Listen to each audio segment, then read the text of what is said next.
नमस्कार, जनता टीवी देख रहे हैं आप। बुलेटिन में बात करेंगे उत्तराखंड से जुड़ी बड़ी खबरों की। अल्मोड़ा जिले में एक बड़ा सड़क हादसा हुआ जहां एक बस खाई में गिर गई। हादसे में 7 लोगों की मौत हो गई और इस घटना में 2 महिलाएं समेत 12 यात्री घायल हुए।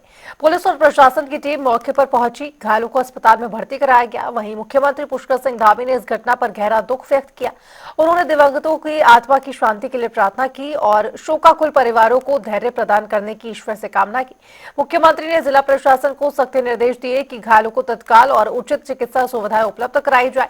उन्होंने कहा कि वे स्वयं इस मामले की निगरानी कर रहे हैं और अधिकारियों से लगातार संपर्क में हैं। साथ ही घायलों के शीघ्र स्वास्थ्य लाभ की कामना भी की। मुख्यमंत्री धामी ने ट्वीट करते हुए लिखा कि जनपद अल्मोड़ा में भिकियासैण में रामनगर जा रही बस भिकियासैण विनर मोटर मार्ग पर दुर्घटनाग्रस्त होने से अत्यंत दुख समाचार प्राप्त हुआ, जिसमें यात्रियों के हताहत होने की सूचना है। ये घटना अत्यंत पीड़ादायक और हृदय विदारक है। ईश्वर से प्रार्थना है कि दिवंगतों की आत्मा की श्री चरणों में स्थान एवं शोकाकुल परिजनों को इस अपार दुख को सहन करने की शक्ति दे। हादसे में घायल यात्रियों को जिला प्रशासन द्वारा त्वरित रूप से नजदीकी अस्पतालों में भर्ती कराया जा रहा है। गंभीर रूप से घायलों को बेहतर उपचार हेतु उच्च चिकित्सा केंद्रों में रेफर किया गया है। इस पूरे प्रकरण की सतत निगरानी की जा रही है और स्थानीय प्रशासनिक अधिकारियों से निरंतर संपर्क में हूं। ईश्वर से सभी घायलों के शीघ्र स्वास्थ्य होने की लाभ की कामना करता हूं।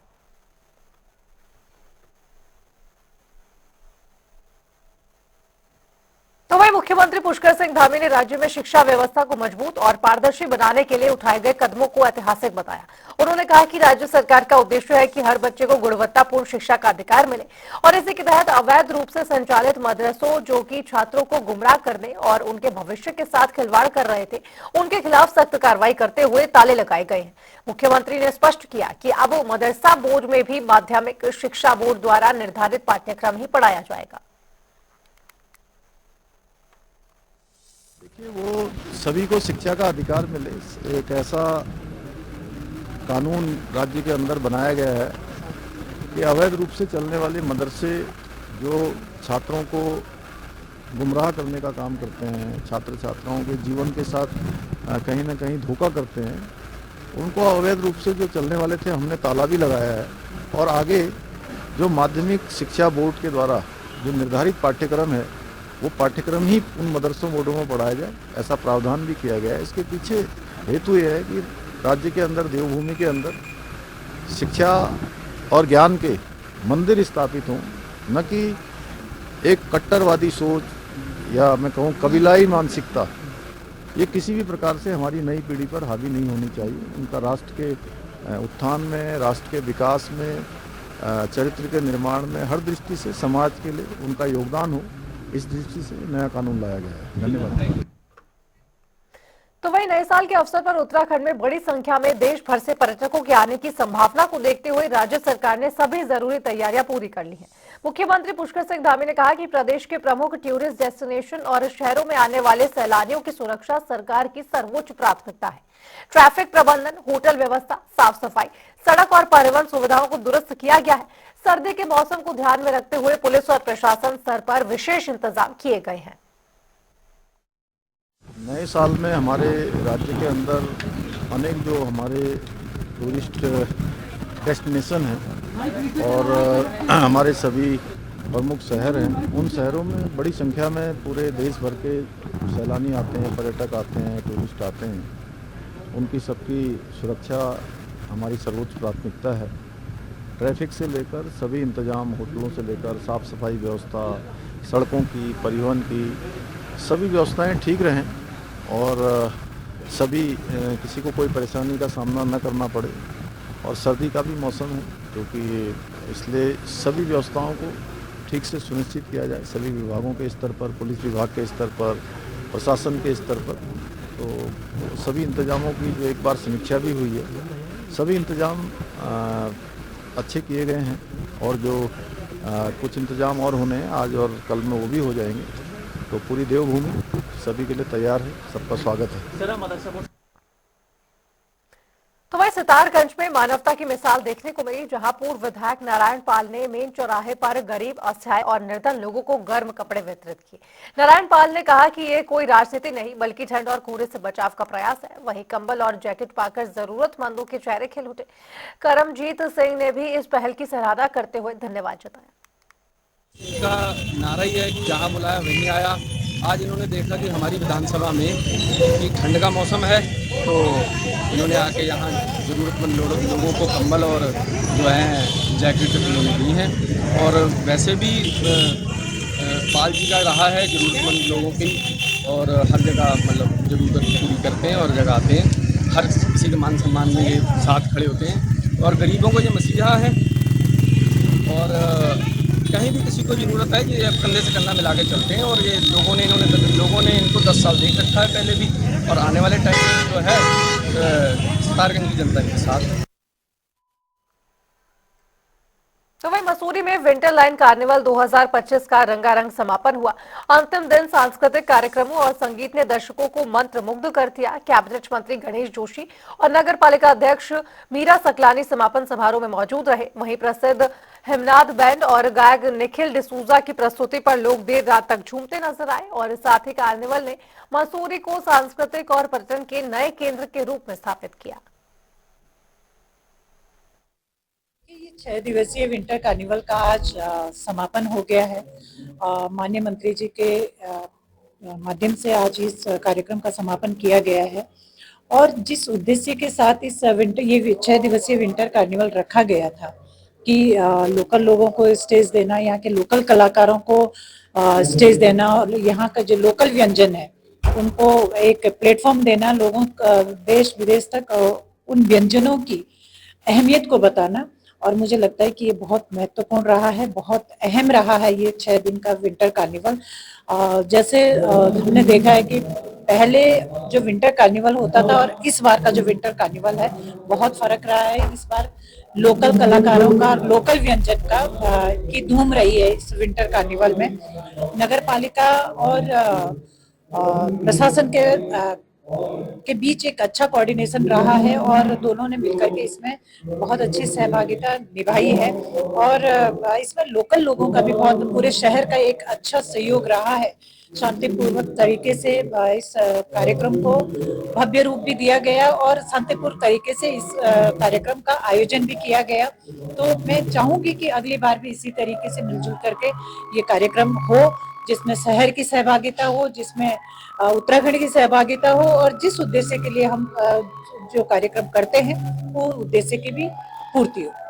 बहुत बहुत धन्यवाद देना चाहता हूँ हमारे सभी सहयोगियों का, सभी line department, media, hotel association और हमारी जो पूरी टीम लगी थी मसूरी महोत्सव समिति की, जिनकी बदौलत हम इस स्टेज पे पहुंचे कि आज हम हमारा समापन कार्यक्रम, आखिरी सांस्कृतिक संध्या चल रही है। इसके अलावा जो हमारे फूड फेस्टिवल हुए, दिन भर के सांस्कृतिक कार्यक्रम हुए, सभी में लोगों का बहुत ही अच्छा रेस्पॉन्स मिला। हमारे सामने थोड़ी चुनौतियां थी, समय कम था, संसाधन सीमित थे, जिनको इसी में करना हमारी जिम्मेदारी थी। हमारे सामने एक चैलेंज था, हमने उस टीम ने चैलेंज को लिया और हमने अपनी पूरी जान लगा दी कि हम इस कार्निवल को सफल आयोजन करेंगे। हमने, हमारी मुख्य थीम ही यही थी कि हम अपने उत्तराखंड के कला, संस्कृति, हमारी जितनी फूड है, हम अपने खान पान को दिखा सके लोगों तक। हमारी थीम का मुझे बहुत हद तक लग रहा है हम सफल हुए। हमारे फूड फेस्टिवल में हमारी सारी का आयोजन, जो इवन सांस्कृतिक संध्या थी, हमने पूरे उत्तराखंड के कुमाऊनी, गढ़वाली, जौनसारी, जौनपुरी और इसके अलावा जो हमारी Bollywood, rap, hip hop, comedy show का, हमारी कवि सम्मेलन, हमने सभी को इसमें कोशिश की सम्मिलित करने की। और इस क्रम में हमने लगभग, मुझे उम्मीद है कि हमने सफल बनाया होगा और इसका जवाब तो मसूरी की जनता देगी। बिल्कुल हमारी कोशिश यही थी कि हमारे स्पेशली जो उभरते यंग बच्चे हैं और जो यहाँ के उत्तराखंड के कलाकार हैं, जिनको उस तरह का प्लेटफॉर्म नहीं मिल पाता है, हमारी कोशिश थी कि हम इस कार्निवल के माध्यम से उनको एक उचित मंच प्रदान करें ताकि उनके लिए भविष्य के लिए काफी अच्छा उनको एक एक्सपीरियंस मिले और भविष्य में उनका काफी सहयोग प्रदान हो सके। जी, ठंड तो मैं बॉम्बे से हूँ, पहले से मैं ये कहना चाहता हूँ। वहाँ पे जो विंटर है 10 डिग्री से नीचे तो नहीं जाते, तो हमें ये महसूस नहीं होता कि ये विंटर क्या है। So now I am here in Mussoorie and अभी पता चला कि ठंड क्या होगी। So thank you for having us here Mussoorie. We are looking forward to a great show for all of you. Set जो है थोड़ा सा बदल गया है, थोड़ी डांस नंबर्स और बढ़ गए हैं, मतलब ऑडियंस को और भी मजा आएगा। और देखते हैं, एक दो इंडी गाने भी हैं, मेरे अपने गाने हैं, लोगों को पसंद आएगा, मुझे यही फीलिंग है। ये जगह है जो मसूरी, बहुत प्यारी जगह है, वेरी वेरी वेरी ब्यूटीफुल। आप इसको मतलब प्रिजर्व करें, यही कहना चाहता हूँ। आपको जो गाने हैं आपको पसंद आ गए, मतलब पुराने गाने हैं लेकिन इतने भी मतलब नए नहीं हैं, बट आई एम ग्रेटफुल कि आप लोग हर कॉन्सर्ट में आके वो गाने मेरे साथ गाते हैं। तो वहीं उत्तरकाशी के राजकीय इंटर कॉलेज जुड़गा में राष्ट्रीय सेवा योजना इकाई का 7 दिवसीय विशेष शिविर सफलतापूर्वक संपन्न हुआ। शिविर के दौरान स्वयंसेवकों ने स्वच्छता अभियान, प्लास्टिक उन्मूलन और क्षतिग्रस्त सुरक्षा दीवार का पुनर्निर्माण किया। बौद्धिक सत्रों में स्वास्थ्य, साइबर अपराध और महिला रोजगार पर मार्गदर्शन दिया गया। साथ ही समापन अवसर पर सांस्कृतिक कार्यक्रमों के साथ पुरस्कार वितरण भी किया गया।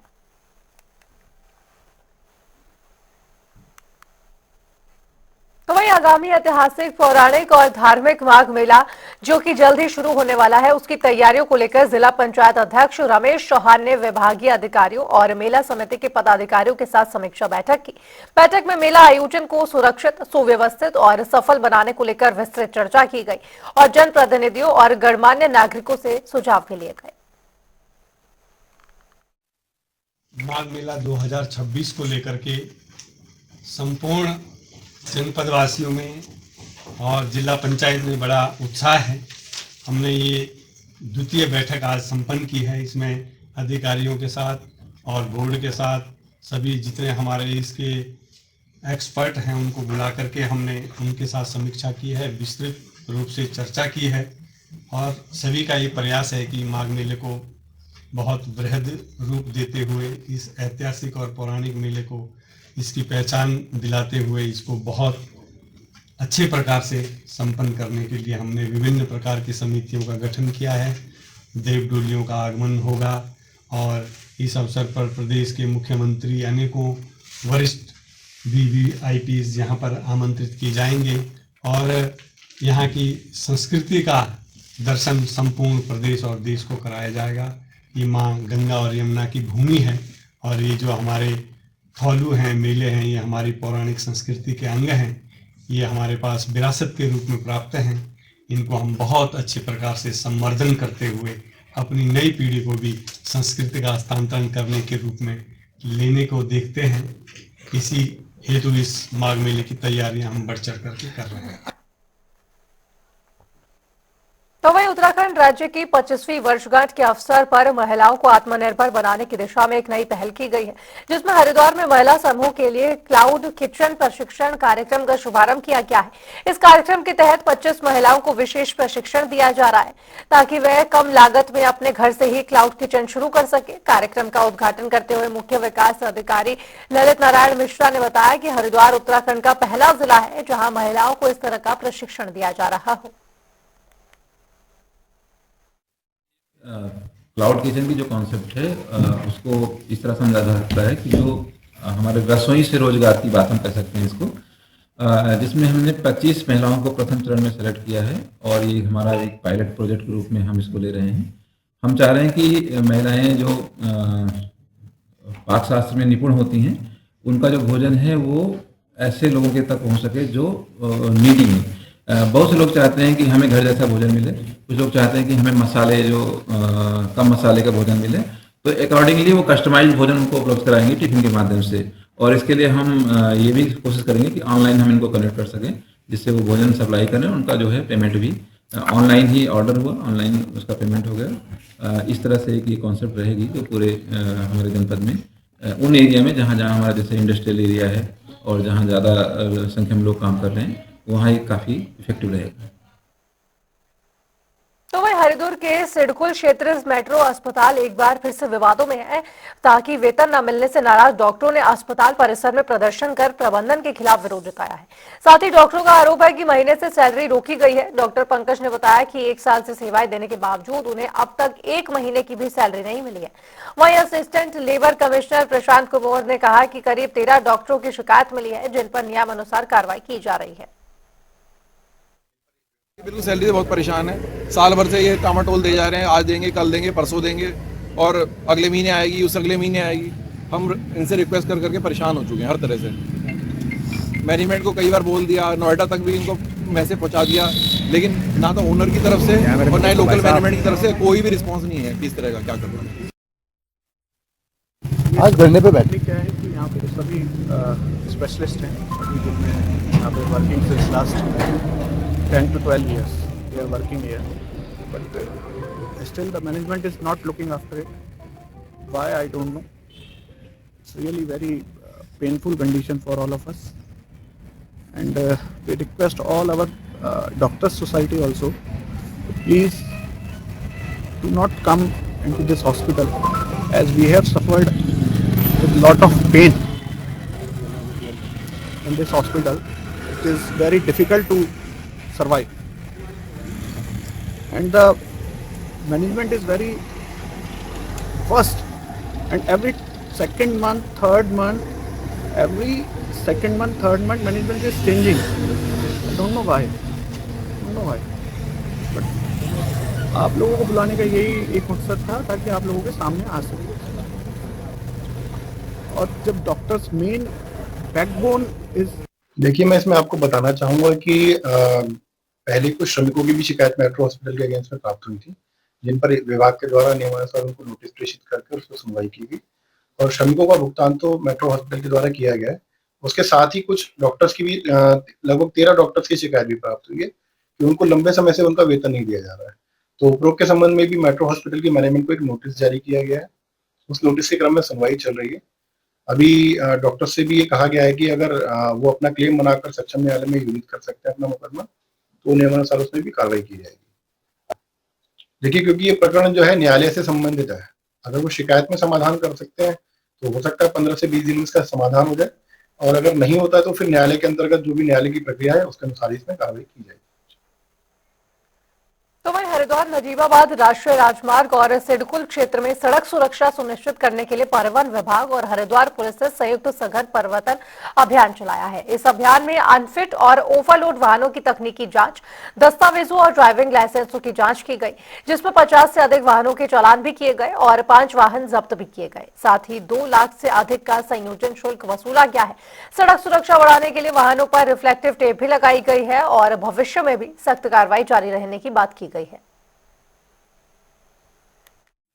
क्योंकि ओवरलोड वाहन सड़क दुर्घटनाओं में एक बहुत निगेटिव इम्पैक्ट करते हैं। हमारे पास लगातार हरिद्वार नजीबाबाद रोड से शिकायत आ रही थी कि वहाँ पर ओवरलोड वाहन चल रहे हैं। इसीलिए हमारे द्वारा प्रवर्तन दल हरिद्वार, इंटरसेप्टर दल हरिद्वार और चिड़ियापुर टास्क फोर्स और संभागीय निरीक्षक द्वारा संयुक्त रूप से एक टीम बनाकर वहाँ पर कल कार्यवाही की गई, जिसमें हमने 50 से अधिक वाहनों के चालान किए, उनकी फिटनेस चेक की और 5 वाहनों को हमने सीज भी किया है। और इसके अंतर्गत हमारा 2 लाख से अधिक का हमको सीएफ प्राप्त हुआ है। आज चूँकि नववर्ष आ रहा है, इस समय सड़क दुर्घटनाओं की संभावना बहुत अधिक रहती है, इसलिए हमारे सारे परिवहन विभाग हरिद्वार के अंतर्गत जितने भी दल हैं सभी कार्यरत हैं और लगातार चेकिंग कार्य कर रहे हैं। अभी भी यहाँ ARTO संभागीय निरीक्षक के द्वारा वाहनों की फिटनेस चेक की जा रही है और अभी हमने एक वाहन की फिटनेस कैंसिल भी की है, आगे भी कार्य की जा रही है। आज कहाँ पे सिडकुल एरिया में चेकिंग की जा रही है। इसके बाद रात में जहाँ भी मुख्य क्षेत्र हैं वहाँ ड्रंक एंड ड्राइव के प्रति हमारे जो दल हैं वो लगातार लगे रहेंगे और इसके ऊपर कड़ी कार्यवाही करेंगे। कोई चेतावनी लोगों से या जो ट्रक ड्राइवर होते हैं उनसे? हाँ, मेरी सभी से यही एक निवेदन है और चेतावनी आप जो भी मान लें कि आप बिना नशे के वाहन चलाएं, शराब पीकर वाहन ना चलाएं, वो आपके लिए और आपके परिवार दोनों के लिए एक तरीके से खतरा है। देखिए यहाँ पे जिलाधिकारी महोदय के निर्देशों एवं संभागीय परिवहन अधिकारी महोदय उनके निर्देशों के क्रम में प्रशासन, ARTO प्रशासन और प्रवर्तन के साथ जॉइंट चेकिंग के लिए निर्देशित किया गया था। तो उसी के क्रम में हम गाड़ियों की फिटनेस का यहाँ पे चेक कर रहे हैं कि जो भी गाड़ियों की मैकेनिकल कंडीशन है वो किस तरीके की है। तो उसके लिए हमारे जो तकनीकी अधिकारी हैं, संभागीय निरीक्षक प्राप्त, वो भी आज यहाँ पे साथ में है। तो हम तीनों अधिकारी यहाँ पे मिलकर ये संयुक्त रूप से चेक करें वाहनों का कि उनकी जो फिटनेस है, उनकी जो मैकेनिकल कंडीशन है वाहनों की, वो सही है। तो वहीं देहरादून के राजपुर रोड पर स्थित एक कपड़ों के शोरूम में ऊपर से हो रहे पानी के रिसाव से भारी नुकसान का मामला सामने आया है। शोरूम संचालकों का आरोप है कि प्रथम तल पर रहने वाली महिला जानबूझकर पानी छोड़ती है। कई बार शिकायत के बावजूद समस्या नहीं सुलझी। वहीं समाज सेवी सुनीता प्रकाश ने पुलिस से कार्रवाई की मांग की है और पुलिस ने जल्द कार्रवाई का आश्वासन भी दिया है। बहुत ही दुख के साथ कहना चाह रही हूँ कि मुझे आज दया चौक पे आना पड़ा, क्योंकि पिछले 10 साल से मैं शिकायत कर रही हूँ। मेरा एक शोरूम है जो कि एसपी हॉल के सामने है, उसी के ऊपर एक महिला रहती है जो लगातार दुकान खाली कराने के मतलब से कभी ऊपर से पानी छोड़ती है, कभी अगर कहाँ पे कुछ काम अपने दुकान में कुछ काम कराते हैं तो पिटाई करती है लोगों की। 10 साल से लगातार हम उनसे रिक्वेस्ट करते आ रहे हैं कि मैडम ऐसा मत कीजिए। दुकानदार हमारे हमेशा शिकायत करते हैं कि मैडम ऊपर से पानी आ रहा है, कैसे हम यहाँ पे रहे, लेकिन वो महिला बिल्कुल नहीं मान रही है। उसी संदर्भ में मैंने कई जगह शिकायत भी की। पहले भी पुलिस अधीक्षक है जो हमारे दया चौकी के जो इंचार्ज है उनको मैंने शिकायत की थी, लेकिन उस महिला पे तो कार्रवाई नहीं कर पा रहे। बोलते हैं कि मैडम वो बहुत बदतमीजी है, हमें मार रही थी, वो तो पागल है, लेकिन अस्करा चलता है कोई। अरे आप एक पागल महिला है, आप बोल रहे हैं, उससे आप कार्रवाई नहीं करेंगे तो क्या हम जैसे लोग ऐसे सफर करते रहेंगे? उत्तराखंड में तो यही चलता रहेगा कि कोई भी आकर के जो है हमें इससे परेशान करेगा और हमारा पुलिस प्रशासन उसमें कोई कार्रवाई नहीं करेगा। तो मेरा मुख्यमंत्री जी से निवेदन रहेगा कि मुख्यमंत्री जी इस तरह से आप महिलाओं का उत्पीड़न हो रहा है और बहुत दुख की बात है कि महिला ही जो है एक महिला का उत्पीड़न कर रही है, जो कि बहुत दुखद है। आज और चलिए रुक रहे छोटे से ब्रेक के लिए, आप देखते रहिए जनता टीवी।